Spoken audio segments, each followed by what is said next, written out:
నమస్తే. Welcome to Suman TV. జుట్టు ఆడ, మగవారికి ఇద్దరికి గూడా చాలా ముఖ్యమైనది. మన అందాన్ని మరింత పెంపొందించడంలో మన హెయిర్ అనేది ప్రధాన పాత్ర పోషిస్తూ ఉంటుంది.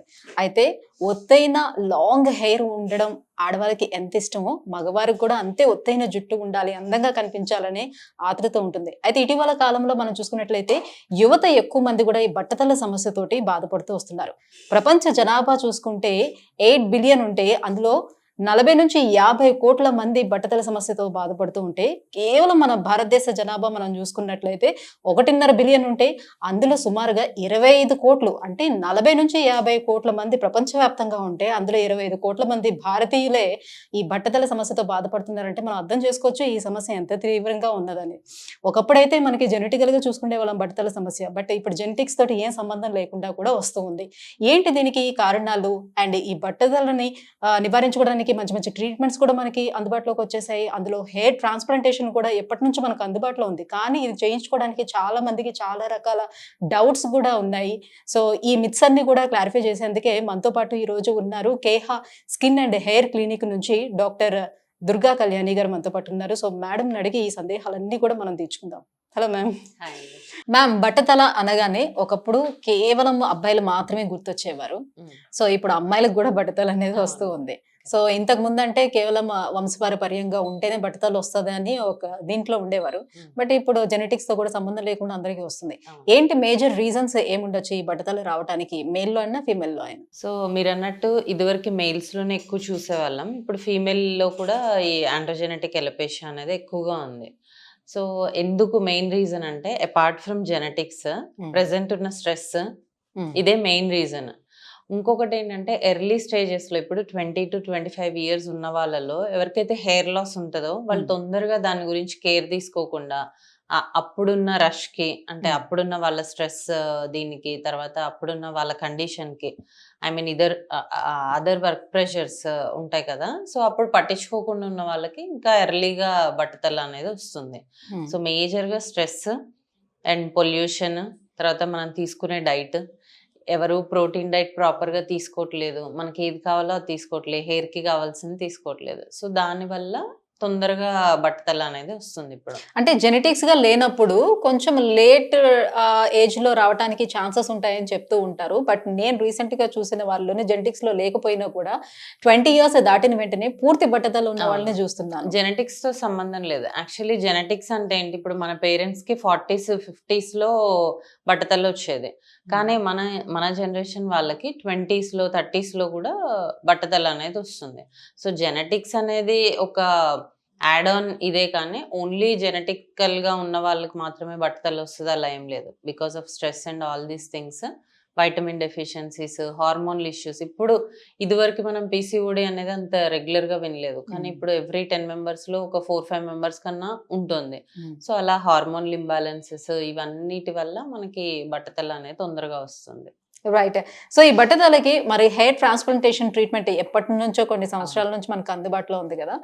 బట్ దీనికి సంబంధించి చాలా మందికి చాలా రకాల డౌట్స్ ఉన్నాయి. డౌట్స్ తర్వాత అడుగుతాను. First of all, hair transplantation అనేది ఏ రకంగా చేస్తారు, ఎవరు దీనికి సూటబుల్ అంటారు? మన దగ్గర చేసే hair transplantation follicular unit extraction అని FUE మెథడ్ అన్నమాట. ఇందులో ఏంటంటే వెనక నుంచి, బ్యాక్ ఆఫ్ ద స్కాల్ప్ నుంచి మనం హెయిర్ తీసి ఫ్రంట్ లో ఎక్కడైతే బట్టతల ఉందో అక్కడ పెట్టడం జరుగుతుంది. So back of the scalp అంటే ఏంటి, ప్రాపర్ గా ఉండాలి అది కూడా. ఇప్పుడు సపోజ్ ఫర్ ఎగ్జాంపుల్ ఇది బ్యాక్ అనుకోండి, ఇలా గుడ్ డోనర్ ఏరియా ఉంటే వాళ్ళు suitable for hair transplantation. In case ఇది తక్కువగా ఉంది, అప్పుడు ఏం చేస్తాము అంటే ఎవరికైతే బాడీ హెయిర్ ఉందో దాని నుంచి తీసుకోవడం జరుగుతుంది. సో ఇలాగా డోనర్ ఏరియా అనేది కరెక్ట్ గా ఉంటే వాళ్ళు suitable for hair transplantation. And 20+ ఉన్న వాళ్ళు ఎవరైనా కూడా చేసుకోవచ్చు. అండ్ చాలా మంది ఏంటంటే ఇందులో గ్రేడ్స్ ఉంటాయి. ఇప్పుడు బట్టతలలో 1 to 7. ఫస్ట్ గ్రేడ్ లో అంటే ఇంకా అసలు బట్టతలే రాదు, వాళ్ళు టెన్షన్ తో వచ్చేస్తారు మాకు చేసేయండి అని. సో అలాంటి వాళ్ళకి అవసరం లేదు. ఎవరికైతే హెయిర్ లైన్ రిసీడ్ అయిందో, వెనక్కి వెళ్ళిందో వాళ్ళకి మనం చేయడం జరుగుతుంది. సో ఈ FUE మెథడ్ లో ఏంటి అంటే, ముందు మనకి FUT అని ఉండేది మెథడ్. దాంట్లో వెనక కట్ చేసి మనం ఒక స్ట్రిప్ తీసి దాని నుంచి ఎక్స్ట్రాక్ట్ చేసి చేయాల్సి వచ్చేది. అప్పుడు ఏంటంటే దానికి సూచర్ వేయాలి, అది హీలింగ్ కి చాలా టైం పట్టేది, కొంతమందికి హీల్ అయ్యేది కాదు. స్కారింగ్ ఇదంతా ఉండేది. సో ఇప్పుడు ఈ ఎఫ్యూఈ అనేది అడ్వాన్స్డ్ మెథడ్ అన్నమాట. దీంట్లో ఏంటంటే మనం ఒక్కొక్క ఫాలికిల్ తీస్తాం చిన్న చిన్న హోల్స్ చేసి. దానివల్ల ఏంటంటే ఒక 1 వీక్‌లో హీల్ అయిపోతది. 1 వీక్ కూడా పట్టదు. 3-4 డేస్‌లో హీల్ అయిపోతుంది. అండ్ మళ్ళీ ఇక్కడ కూడా మనం హోల్స్ చేసి దాంట్లో ఈ గ్రాఫ్ట్స్ పెట్టడం జరుగుతదన్నమాట. అంటే ఒకే రోజుల్లోనే మొత్తం ఈ ప్రొసీజర్ అంతా అవుతుందా? ఒకే రోజులో అయిపోతుంది. 5-6 అవర్స్ మాక్సిమం. ఎవరికైతే ఇంకా ఎక్కువ ఏరియా ఉంటుందో, బట్టతల ఎక్కువ ఏరియా ఉంటుందో వాళ్ళకి 6-8 అవర్స్ పడుతుంది. ఓకే.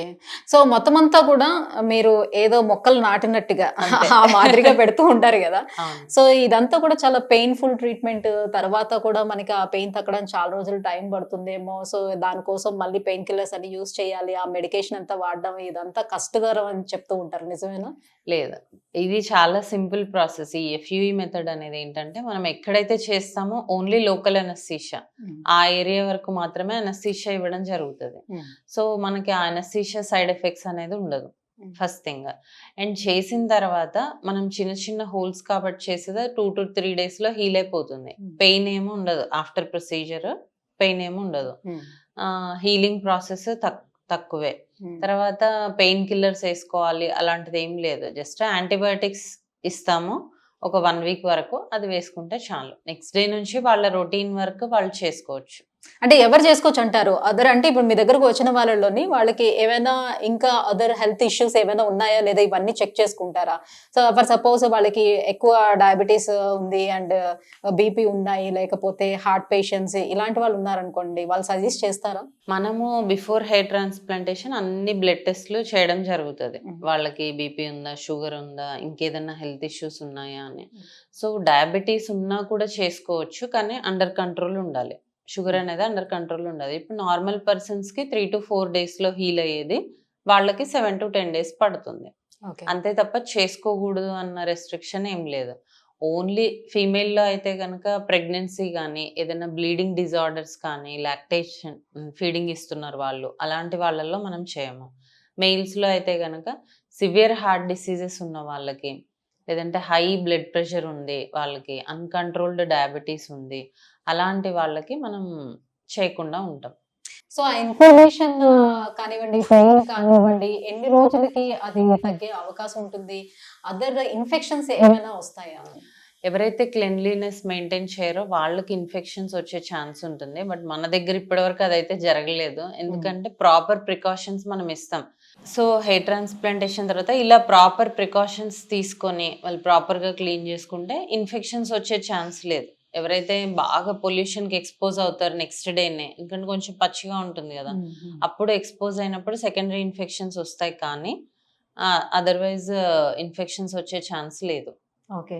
సో, ట్రీట్మెంట్ తీసుకున్న తర్వాత ఎన్ని రోజుల వరకు వాళ్ళు సన్‌కి ఎక్స్‌పోజ్ అవ్వకుండా ఉండాలి? ఆ హెయిర్‌ని ఎక్స్‌పోజ్ నెక్స్ట్ డే చేయకుండా? నుంచి ఎక్స్‌పోజ్ అవ్వచ్చు. But with proper protection. అంటే మనం క్యాప్ ఇస్తాము. ఆ క్యాప్ వేసుకొని వెళ్ళొచ్చు. వాళ్ళ వర్క్ కూడా చేసుకోవచ్చు. సో, అలాంటి రెస్ట్రిక్షన్ ఏం లేదు. నెక్స్ట్ డే ఆఫ్టర్ 24 అవర్స్ వాళ్ళు రొటీన్ వర్క్ చేసుకోవచ్చు. సో, మీరు గ్రాఫ్టింగ్ చేసిన ఆ హెయిర్ ఫాలికల్స్ ఏవైతే ఉంటాయో ఎప్పటి నుంచి దాని గ్రోతింగ్ అనేది స్టార్ట్ అవుతది? ఎన్ని మంత్స్‌లోనే నార్మల్ మనం చూడొచ్చు హెయిర్? మనము ఇంప్లాంట్ చేసిన తర్వాత మీరన్నట్టు మొక్కలు నాటడమే గదా ఇది. సో, ఇంప్లాంట్ చేసిన తర్వాత దానికి అక్కడ స్టెబిలిటీ వచ్చి అది గ్రోత్ స్టార్ట్ అయ్యేది after 2 months. So, by the end of 6-9 months మనం మంచి రిజల్ట్స్ అనేవి చూడొచ్చు. ఓకే. సో, మళ్ళీ ఊడిపోయే ఛాన్స్ ఎంతవరకు ఉంటుంది? సో, మళ్ళీ చేయించుకోవడానికి అవకాశం ఏమైనా ఉంటుందా? ఉండదా? ఇప్పుడు మనము డోనర్ ఏరియా చూజ్ చేసుకునేది బ్యాక్ ఆఫ్ ద స్కాల్ప్. ఇప్పుడు బట్టతల వచ్చిన ఎవరినైనా చూడండి, ముందు నుంచి వెనక్కి హెయిర్ పోతుంది గదా! వెనకాల హెయిర్ పోదు. వెనకాల హెయిర్ అలాగే ఉంటది. సో, ఎందుకు అంటే అది వెరీ రెసిస్టెంట్ హెయిర్ అన్నమాట. అన్ని హార్మోన్స్‌కి అది రెసిస్టెంట్‌గా ఉంటది. మనం ఆ హెయిర్ తీసి ముందు ఇంప్లాంట్ చేస్తున్నాం. అంటే అది చాలా స్ట్రాంగ్ హెయిర్. మనం పెట్టిన తర్వాత అది చాలా కాలం ఉంటది. అన్‌లెస్ మనకేదైనా సివియర్ డిసీజెస్ ఇప్పుడు క్యాన్సర్ లాంటిది వచ్చిందనుకోండి, అప్పుడు హెయిర్ ఉండదు కదా! అలా ఏదైనా సివియర్ డిసీజెస్ వస్తే తప్ప మళ్ళీ కంప్లీట్ బట్టతల అనేది రాదు. ఓకే. అండ్ ఇంకొకటి అది కూడా మన న్యాచురల్ హెయిరే. మన న్యాచురల్ హెయిర్ ఎలాగైతే సీజనల్‌గా రోజు కొంచెం ఊడుతుంది పోతుందో కొంచెం. అలా పోతది తప్ప అలా పోయినా మళ్ళీ ఆ ప్లేస్‌లో ఆ వస్తుందా? ప్లేస్‌లో వస్తుంది. సో అది ప్రాబ్లం లేదు. మళ్ళీ పోయి మొత్తం బట్టతల వస్తుంది అలా ఉండదు. మనం దాన్ని కొంచెం మెయింటైన్ చేసుకోవాల్సి ఉంటుంది. లైక్ మినాక్సిడిల్ కానీ, కొన్ని వైటమిన్ సప్లిమెంట్స్ కానీ, స్టార్టింగ్ ఆఫ్ ద అంటే పోస్ట్ హెయిర్ ట్రాన్స్ప్లాంటేషన్ మనం ఒక 6 months వరకు వైటమిన్ సప్లిమెంట్స్ తీసుకోవాలి, మినాక్సిడిల్ వాడాలి. అలా చేస్తే ఎక్కువ కాలం ఉండే ఛాన్స్ ఉంటుంది. ఓకే. మీరు ఆ డోనర్ ఏరియా నుంచి ఏదైతే తీస్తారో హెయిర్ ఫాలికల్స్, మళ్ళీ ఆ ప్లేస్ లో హెయిర్ వస్తుందా వాళ్ళకి? ఇప్పుడు డోనర్ ఏరియాలో మనకు ఒక 50,000 హెయిర్ ఉందనుకోండి, టోటల్ గా మనకి 1 lakh హెయిర్ ఉంటుంది ఓకే. బాయ్స్ కి.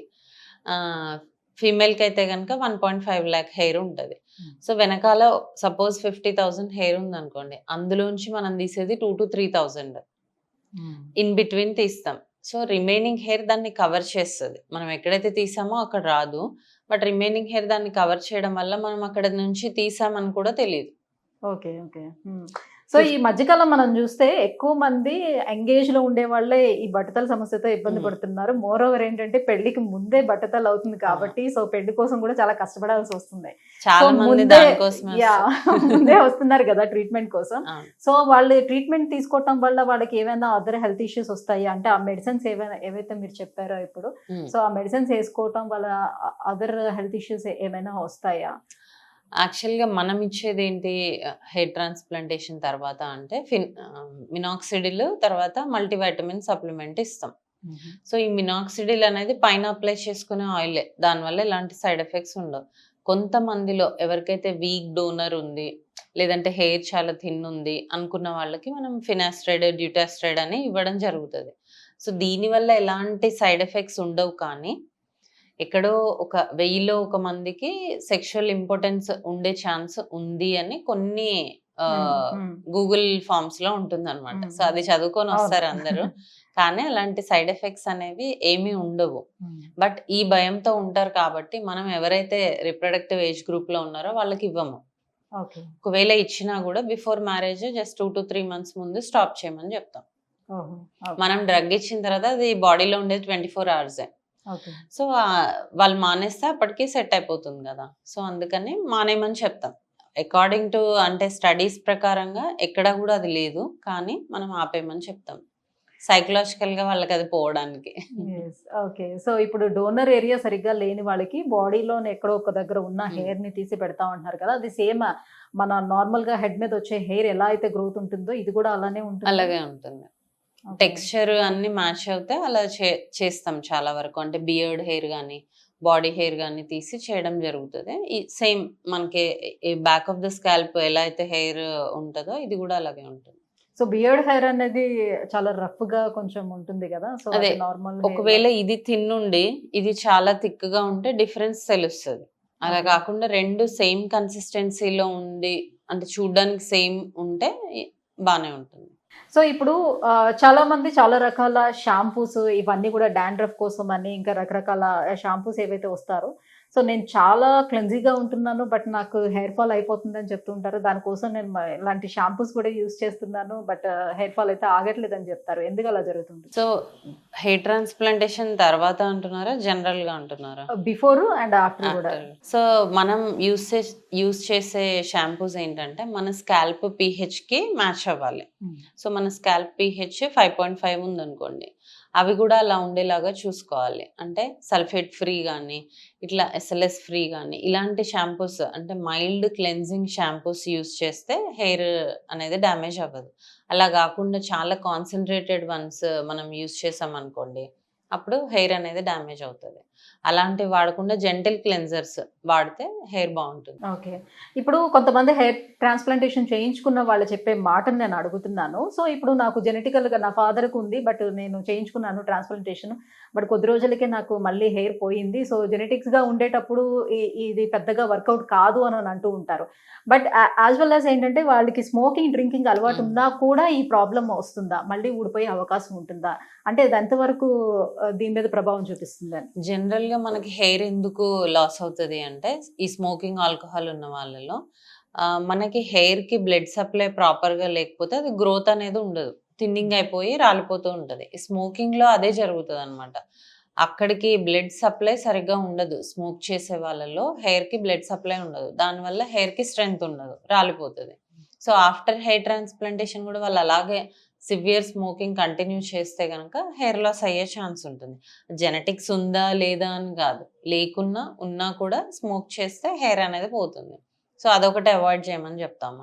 అండ్ మనం చేసుకున్న తర్వాత మళ్ళీ పోతుంది ఇమ్మీడియట్గా హెయిర్ అంటే, ఇతను ప్రాపర్గా ఒకవేళ మనం ఇచ్చిన రొటీన్ ఫాలో అవ్వకున్నా ఇలాంటి హ్యాబిట్స్ ఉన్నా కూడా పోయే ఛాన్స్ ఉంటుంది. అండ్ సివియర్ స్ట్రెస్ లేదంటే అదర్ డిసీజెస్తో తను ఏమన్నా బాధపడుతూ ఉంటే అలాంటి కండిషన్స్లో త్వరగా పోయే ఛాన్స్ ఉంటుంది.